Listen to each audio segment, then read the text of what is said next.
جس شخص کو اتنا بڑا رتبہ حاصل ہے کہ جس کی خواہش پہ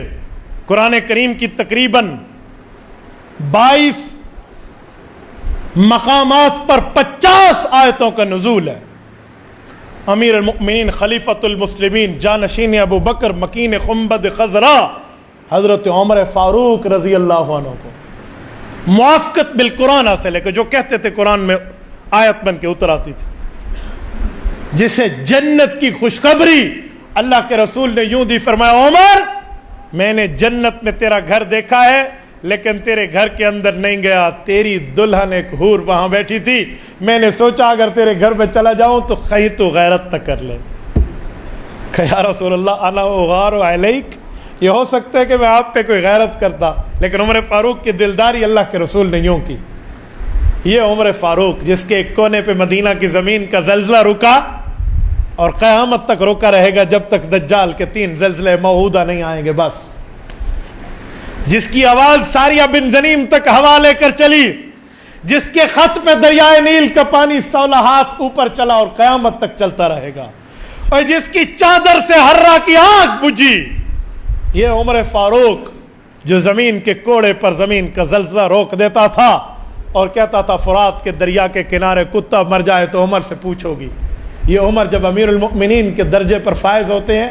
تو صحابہ اور اہل بیت سے پوچھتے ہیں کہ مجھے بتاؤ ایسی نصیحت میں اپنے سامنے لکھواؤں، ایسا جملہ میں اپنے سامنے لکھواؤں جسے میں دیکھوں تو مجھ سے ظلم نہ ہو سکے، انصاف کرتا جاؤں۔ تو سب کے اتفاق سے ایک لفظ حضرت عمر فاروق کی انگوٹھی میں لکھوایا گیا تھا، وہ کیا تھا؟ کفا بالموت واعظا یا عمر، اے عمر موت کو یاد کر لو، اس سے بڑی نصیحت والی چیز اور کوئی نہیں ہے۔ یار ایسے تو اس کی کوڑے پہ زمین کے زلزلے نہیں رکتے تھے، ایسے معاملہ تو نہیں، ایسے تو اسے گنبد خضرا میں جگہ نہیں ملی، اور دنیا میں جنت ہوگی ہر بندے کے لیے، نیک بندے کے لیے قبر جنت کا باغ ہوگی، میں مانتا ہوں، لیکن عمر فاروق تو وہ جگہ ہے جس کو جنت اللہ کے رسول نے کہا ہے، اس گنبد خضرا کا مکین ہے۔ حیا دیکھیں حضرت عمر کا زندگی اور موت میں، جب زخمی ہوئے نا تو حضرت عبداللہ بن عمر اپنے بیٹے کو کہا کہ اماں جان عائشہ رضی اللہ عنہ کے پاس جاؤ، اور انہیں کہو کہ عمر کہتے ہیں میری قبر روضے میں بنے، آپ کا کمرہ ہے، یہاں آپ کے والد حضرت ابو بکر اور آپ کے خاوند حضرت رسول اللہ صلی اللہ علیہ وسلم دفن ہے، مجھے اجازت دیتی ہیں؟ تو حضرت عبداللہ بن عمر گئے اور اماں عائشہ نے فرمایا جگہ تو میں نے اپنے لیے رکھی تھی، لیکن عمر تو ایسا ہے